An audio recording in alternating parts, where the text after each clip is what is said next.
Hello everybody, today we'll talk about how to fix or how to solve FIFA mobile keeps crashing. To know how to fix or how to solve FIFA mobile keeps crashing, you should just go to settings.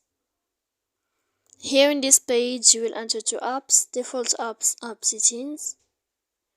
When you'll find this list, you will enter to this window of FIFA mobile.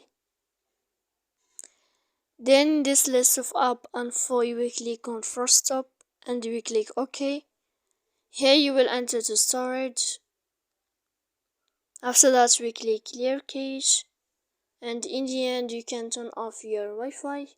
You will wait a moment and you can turn on your Wi-Fi to fix keeps crashing on FIFA mobile. So please don't forget to support us by like and subscribe. See you next time in another video, and thank you for watching.